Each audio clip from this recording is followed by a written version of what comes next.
Omari, thank you so much for joining us today. As I did in the intro, this is all about designing a life and a business that you love.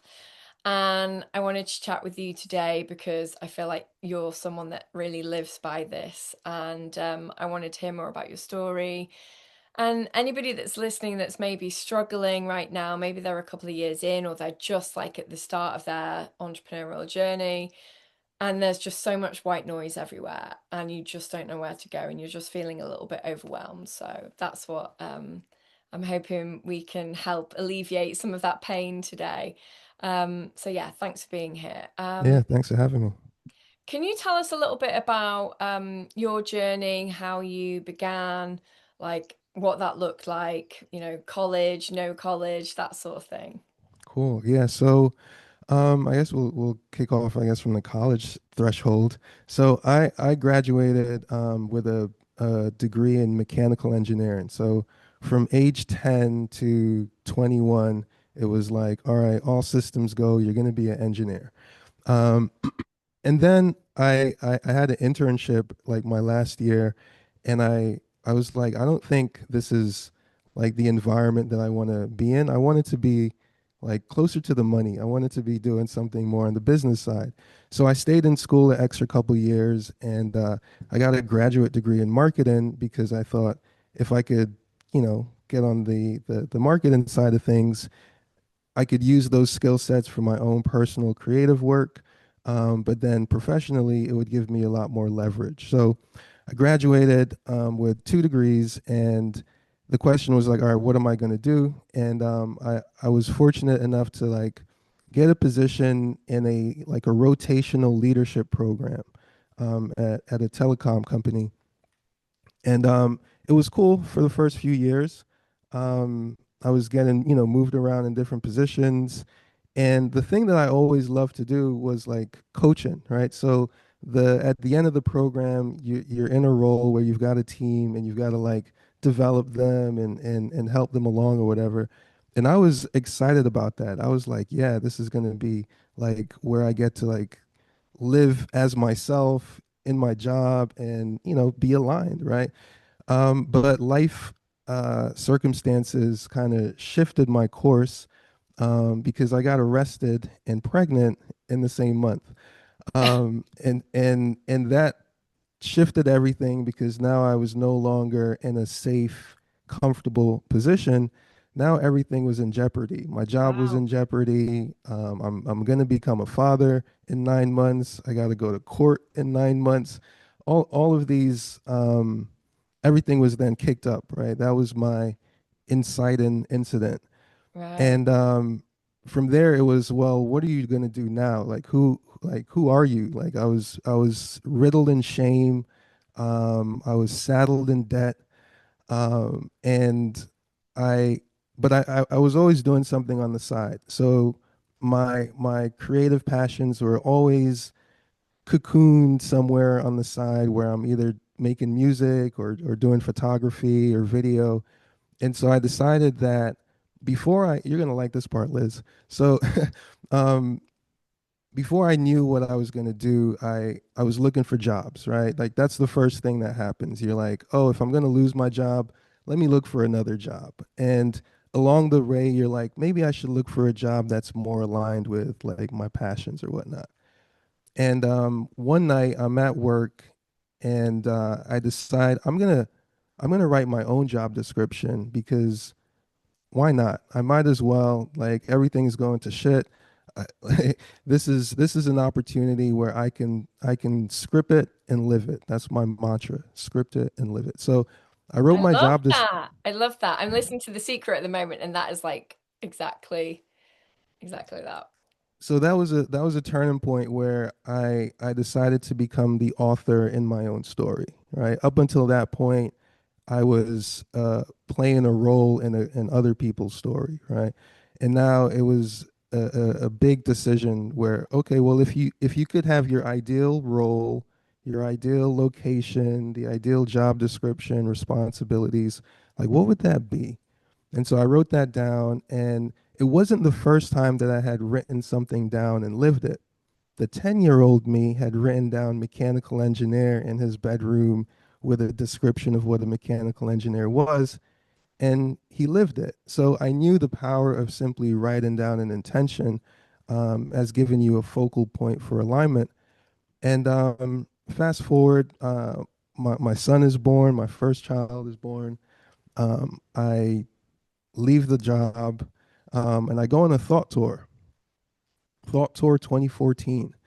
And the social networks as we know them today were a lot less video. There was Vine, but Instagram, you couldn't, like, it was just starting to emerge on Instagram. Instagram was still just like photos with filters.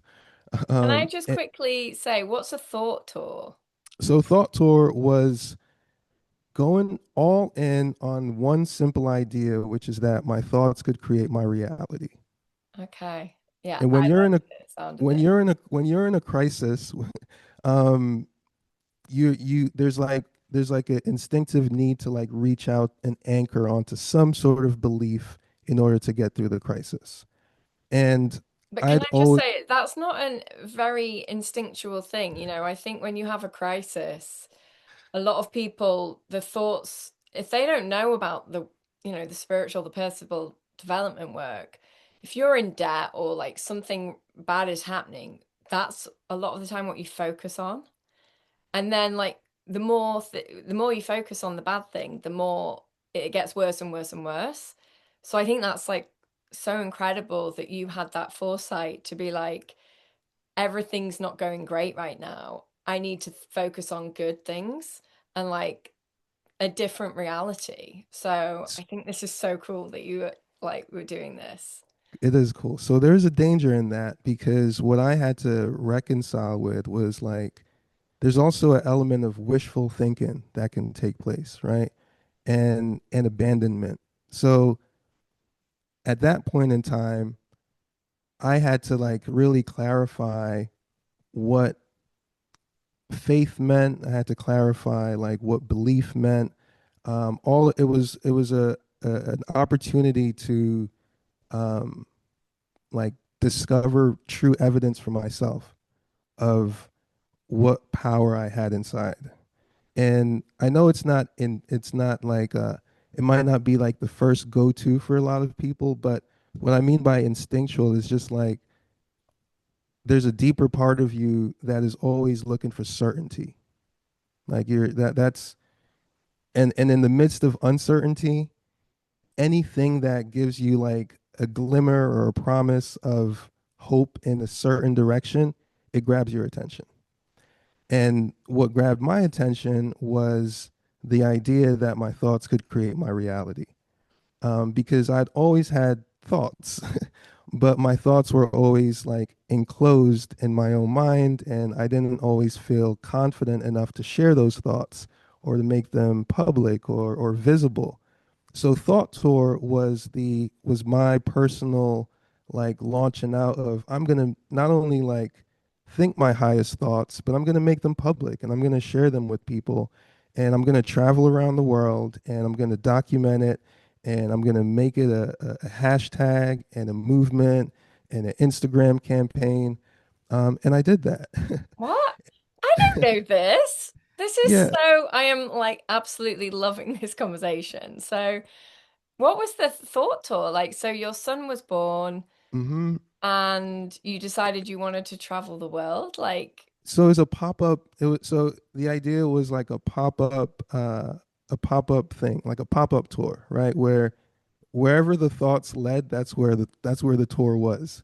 And because I was documenting everything with video, it was just organic content where you just turn on the camera and that's the content. And that's how I got into Squarespace in terms of like that being a thing because I needed to survive. I didn't have any more income. I got a newborn. I've got a wife, and I've moved back home, and I'm starting from scratch. But I'm also in Africa, you know, doing music videos. I'm going to LA. I'm doing video. I'm traveling. I was doing literally everything that I wanted to be doing the year before when I was in the cubicle writing out my job description thing. So Mm. it was a very quick realization that okay, there's something here, but I still have to survive and I still have to make a living. And I was running from structure and I was running from systems. And the first thing I learned was, well, you're gonna have to replace that and create your own systems and your own structures. And that's been like the long-term journey. But in that time, it was all right, freelance. Okay, yeah, let me use my creative skills now full time. And because I didn't have a license anymore, I didn't even talk about the arrest. It was a DUI arrest.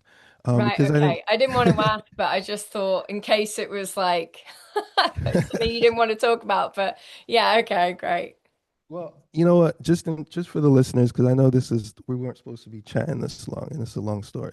So for the listeners, I do have a memoir that you can check out. It's called The Corporate Dropout, and it gets into all the nitty gritty stuff. Okay. But anyway, yeah, that the need to like make a living freelancing, websites were something that the younger me had always wanted to do. So couple clients in, I was like, oh, okay, I can become a Squarespace like specialist, and yeah, Yeah. that's how I got kind of started in that. Into Squarespace. Yeah, And so for anybody that's listening, Amari and I both know one another because we are website designers and as well as many other things. And that's how we met, and Squarespace is the platform that we design our websites on. So yeah, because we met at a creators day in New York, and that's where we got chatting in person, which I always think it's really great when you have your own business, that if the company that you maybe do business on, like if you're a website designer or if you're a marketer and you maybe use an email platform, if they have a creators day or an event, I would always recommend going to something like that because it's so amazing, the friendships that you can make. And from those friendships, you can collaborate on projects, but also help one another. And I think again why I got you on was like your journey so interesting. I didn't even know some of this, but so like the thought tour I love.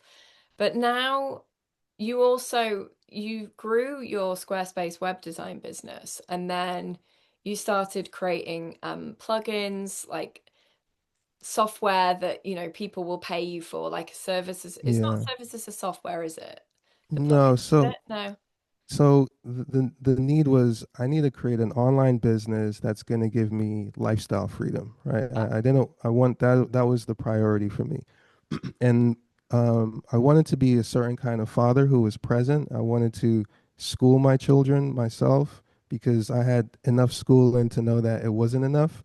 Mm, And when I learned, my goal was I want to learn what's really important for my lifestyle and how I want to live. And I just want to teach that directly to my children. So I needed something that wasn't going to like go against that. And so I decided, oh, maybe I can create a business around templates, website templates for this particular platform, because at the time there wasn't any. mm, And that was how I started SquarespaceThemes.com, was that idea that, oh, okay, there's a digital product category that it might not exist yet, but when it does exist, I'll be there and that will allow me to do this thing. Also, I needed to be able to like validate my marketing skills and expertise. And I could only get so far with clients. There was like a threshold where either you're not working with them long enough to see the long-term result, or you don't have enough control over all of the pieces. And so this was like my personal case study experiment.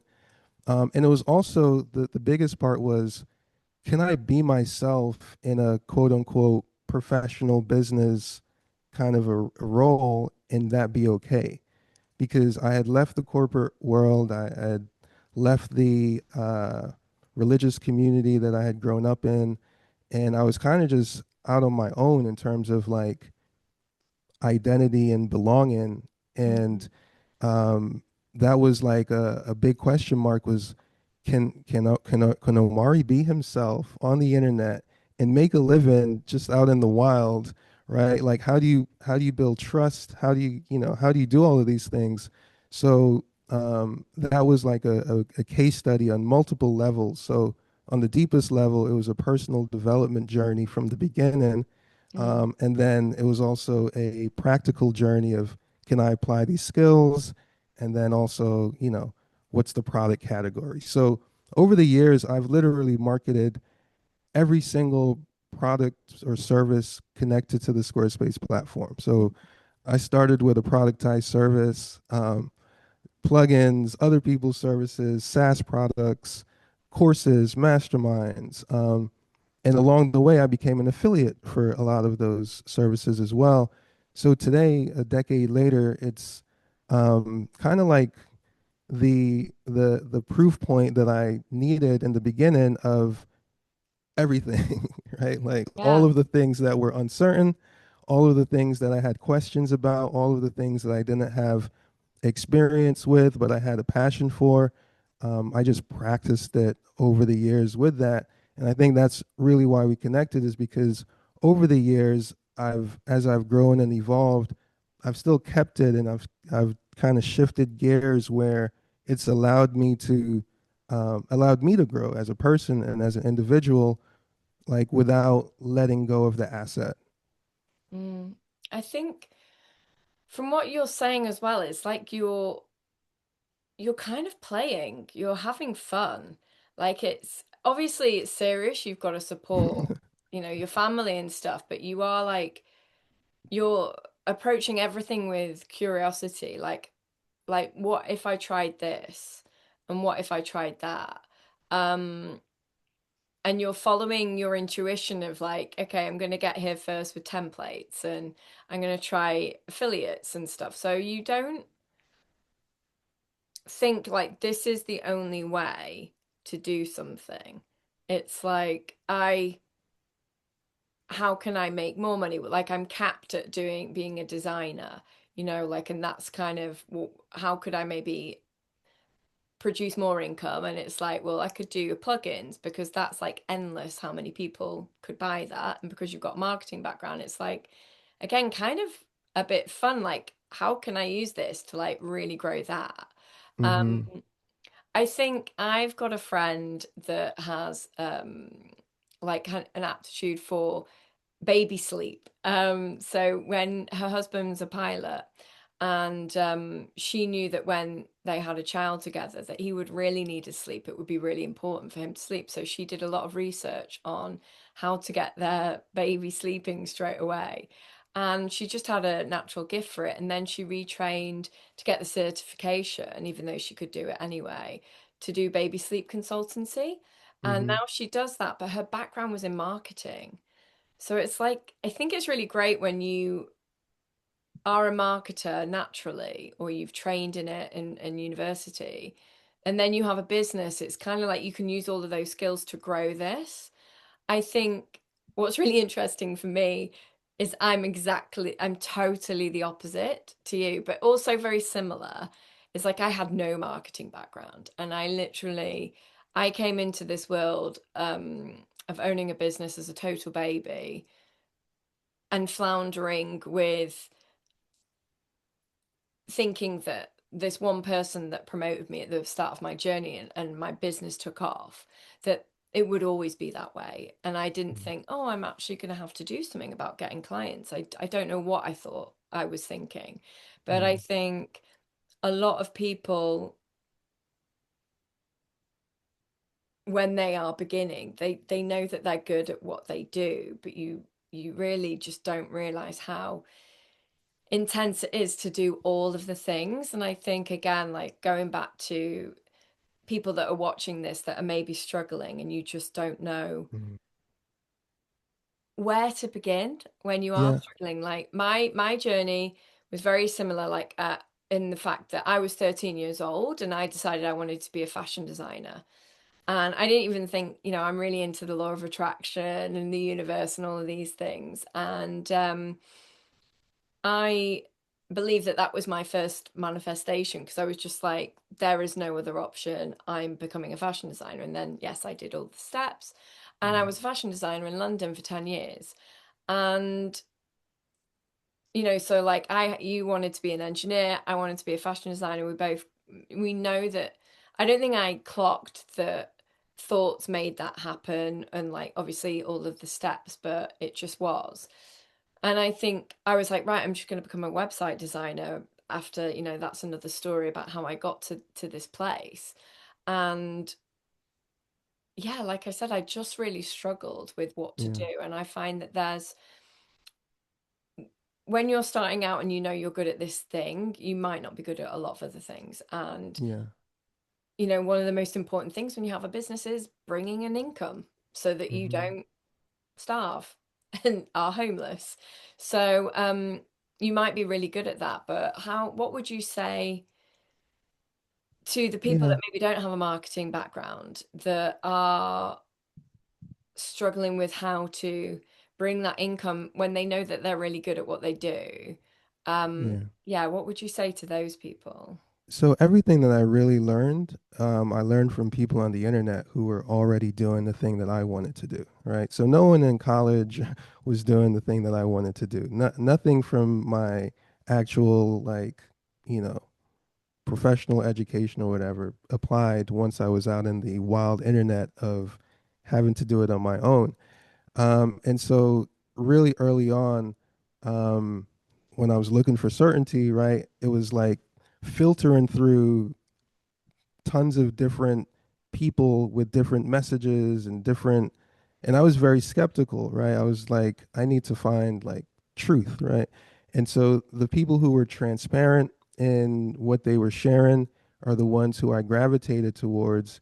And I very quickly understood that, oh, this transparency that's attracting me, if I'm transparent as well, then I will be demonstrating the same thing. I'll be establishing the same kind of a field around me.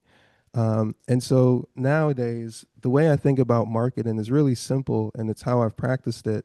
Is if you think about what a market is, right? It's a place where buyers and sellers meet.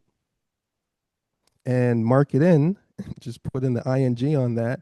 For me, what it means is how do I make it easier for buyers and sellers to meet? So all I've ever really done is I've found places where me as a buyer couldn't find something that I needed. Oh, I need a sidebar for my Squarespace website. I can't find the code, but I can find the developer. Oh, I can't be the only one who needs this thing. So developer, why don't we package this, and me as the marketer, I'll make it easier for all the other buyers to find this thing. So it was never a forward thinking, like all of my forward thinking ideas don't work out. Meaning, oh, I can make Squarespace templates. That didn't work out. Oh, I can do this. That didn't. So everything that works out is really a response to a pre-existing need that I've been able to smooth out a path to the solution.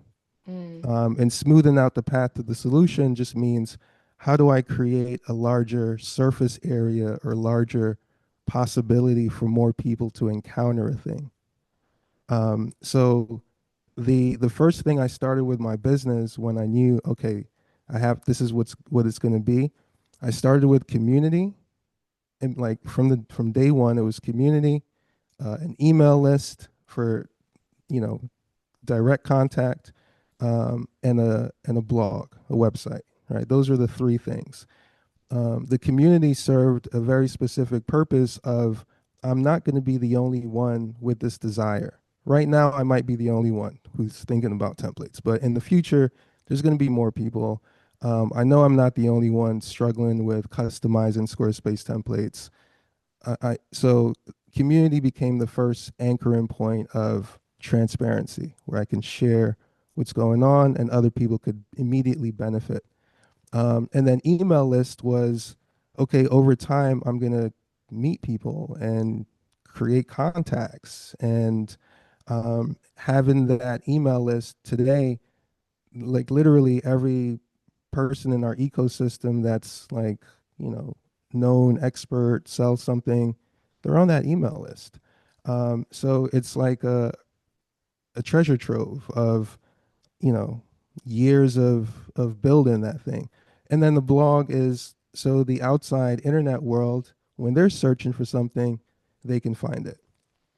So Mm-hmm. that was my marketing trifecta, was just that, those assets, those three assets, and an awareness that I'm not going to be the only one.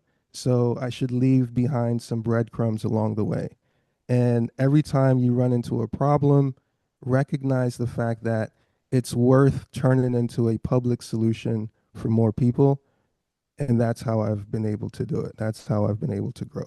That's so however that applies wherever, whatever niche or whatever you're doing or whatever you're starting from. It's just kind of like, it's difficult to like get out of the moment, the time that you're in, but just always maintaining an awareness that the future is inevitable, you know, there are always these inevitabilities in life that when you stumble on one, it gives you access to a truth and a reality and some like a really valuable thing that most people just are not aware of. So I'll give a quick example, right? You're building a Squarespace website, and you've got a client. It's inevitable that the client is going to ask you to do something that you've never done before. It's inevitable that they're going to ask you for something that you're going to have to search to find a solution for. And it's also inevitable that you're going to run into me along the way. That so why is that inevitable? Because I set up shop at each of those times I had that experience. Mm. And you had like you wrote a blog article about like whatever it was that you were struggling with, and then wrote the answer to it, and then people can find it. Yeah. Yeah. And it was I- imperfect. It wasn't like, it wasn't like great out the gate, but it was enough. And it was always enough in an area that hadn't been covered before. Right. Mm. So when you're the first, it's always easier because it means like you're guaranteed to be found by the second.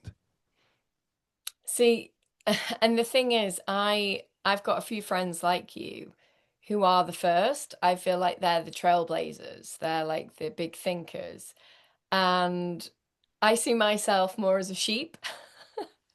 So I've got a friend who will always wear fashion before I would. So I remember when these trainers came out that were just so clumpy and ugly, and I was like, they are so gross. And I was just like, I would never wear those. Like a year later, everybody's wearing them, and I've got a pair, and like, look at my trainers, and she's like, you hated those. I'm like, so I do think that I am a bit of a sheep. So I'm more the second person that will come and find you. And I think that for the people, like that's really great if you can be you. And like, and if you are that person, I can be a sheep and like put something out there that somebody else will have not found either. But I think at the moment, I've got a client that is a coach who, when we first started working together, I did her brand and website. She was just quite a newly qualified coach, and she sort of had a generalized direction of where she wanted to lead. But I think she hadn't really looked within and actually looked at her background and thought, well, actually, I could really help people from my background more. Mm, She was like, well, I've done a lot of change and in my life, and I could help people that are struggling with change. But actually, she'd built, in her mid-30s, she'd retrained to become a dentist and built a seven-figure practice in Canada. And then she retired, and then she was looking for a job for her daughter um, while her daughter was graduating. She came across life coaching, and her daughter wasn't interested, but she was. So then she's like did this certification and loves it, and she thought it would be about the change, but actually a year in, she's realizing that a lot of the struggles that people like back where she was building this seven-figure business mhm, was like they struggle with mindset, and she never really had that problem because she was just so like just had that belief system that you had, with the thoughts, like thinking these thoughts, and so her mindset was really strong, and that's where she's going to help her clients, her potential clients. So it's like, I think now she knows what she wants to do, but it's like, how does she tell people? How does she find those people? And I don't know if it is like writing the blog article, on Mm-hmm. her website so that when somebody, a founder, is like struggling with something, I just feel like sometimes, say her demographic, it's a founder that's struggling to grow their business. They've got to this glass ceiling. And I Mm-hmm. think that person is struggling and might think that they need more strategy, but actually they need mindset. So, like, what do you do with those Yeah. people that don't know? Your client doesn't know that they need you. Mm-hmm. They're searching for something else. So, how do you Yeah. find them? Because with us, what we're doing, Yeah. we're web design. They're like, yeah, okay, I do need to do this. So they know how to search for like a web design project, Yeah. but they don't know how to search for the client that might not know that how to Yeah. find them. Yeah, so I know this pain firsthand right now, right? Because there's so many layers and levels to my work that I'm always aware of like the deepest thing, right? Like I'm always aware of like the root cause, like the transcendental reason why something isn't happening. But on the surface level, people are just like, yeah, I just want like, whatever they want. And so reconciling that is what I've learned is, well, like give people what they want, like what they need in a urgent, impulsive, immediate way. And then once you've developed a relationship and there's trust established, then they might be more open to a deeper why or a deeper exploration of like what's going on underneath the surface. And then maybe you can present the deeper offer that actually solves that. So No, I I'm like deep. that. I like that. I was just thinking because I've actually just reworked on her website Yeah. the messaging, and I just think maybe you actually do say, I can help you with strategy. And then you book them in, and then you're like, Mm-hmm. actually, what we're going to do is go really deep. And Yeah. we're actually going to talk about this, but because I'm going to tell you what you need to know, but actually, I'm going to help you with the deeper stuff. So maybe sometimes if you are struggling with your marketing because you're feeling like, I know what I need to teach them, but they think they need this, if that's you, maybe Mm-hmm. start talking and teaching and going into Facebook groups where you think your client's going to be, or on Instagram, or like on blogging or on YouTube, and start talking about the top level stuff. And then, like, later on in the video, talk about the stuff that you know will actually help them. But what they're searching for initially might be the title of your, like, say for instance with me, I'm growing my YouTube channel this year.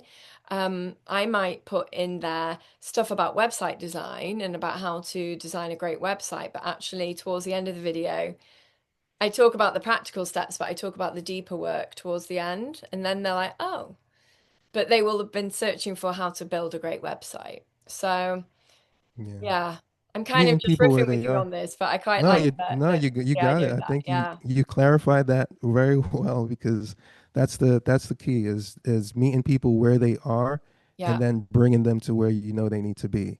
yeah. That's the I guess the power. So, thinking about like the person that maybe is where we were, like at the beginning of our journey, like either just beginning or a couple of years in, going back to that like question, Hmm. if you're just like, is this really what I'm meant to be doing? I've not like got any business in just yet, or there's so much noise. I know you were saying when you were trying to find people to follow, yes, you had your marketing background, but you were looking at authentic people and people that were being transparent. There's so much noise, what to do. And like, are you actually doing the right thing? Should I suck it in and get a new job? Yeah. I just wanted to speak on this just to say if that is you, I kept, I 5 years in, I was 5 years in, and my income roller coaster was just like this. And I struggled a lot. I think mindset saved me at the end. There were a few things that did. But for me, every time I thought, oh God, am I doing the right thing? Is this right? Then I'd get a new client and then I'd be like, oh great. And then I wouldn't, and then I would, and then I wouldn't. And then I was just so like fed up of it that I think it was somebody close to me that said, just keep on going. And I was like, I'm going to keep on going, but I need to change something. And I think that was the question of like, is this the right thing? And I think I always knew that I loved what I did. When I actually had my project in that work and I'd booked up on the client and I given them great results, then I was like, yes, you know, I am doing the right thing. This is feels good to me. I think because if you're there and you're just thinking, is this right? But if you have got like track record of like hiring, booking a couple of people, I think then it becomes the not enough people know about me, or Mhm. like how do I do that? And I think that's where again you have to go within like, is this really what I want to be doing? Yes, I've come to that conclusion.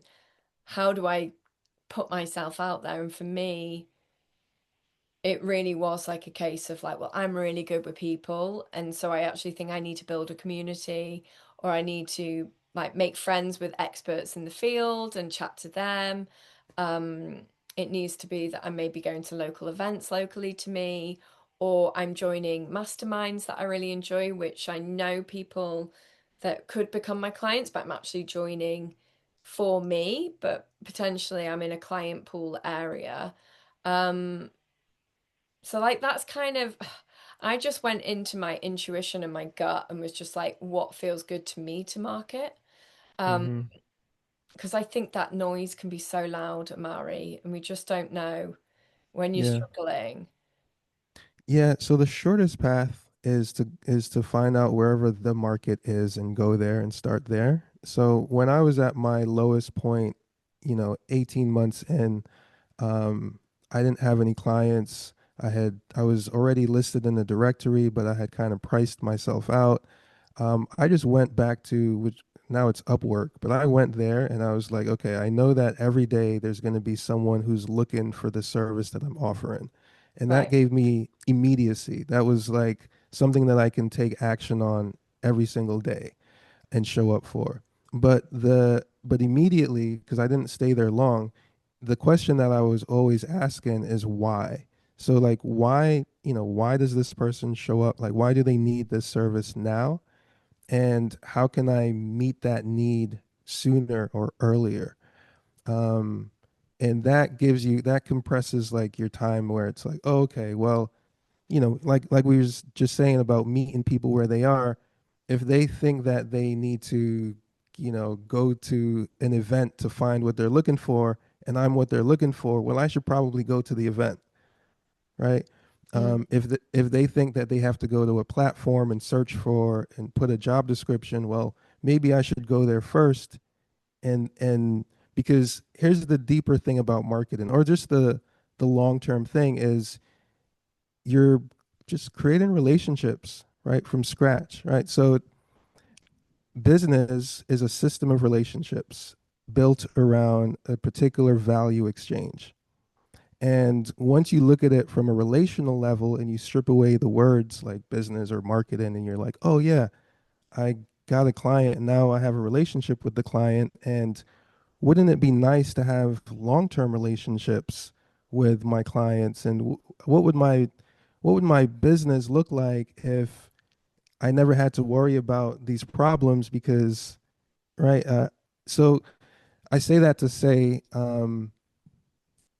sometimes the challenging part is there's like some discomfort with how you start or initiate relationships, period.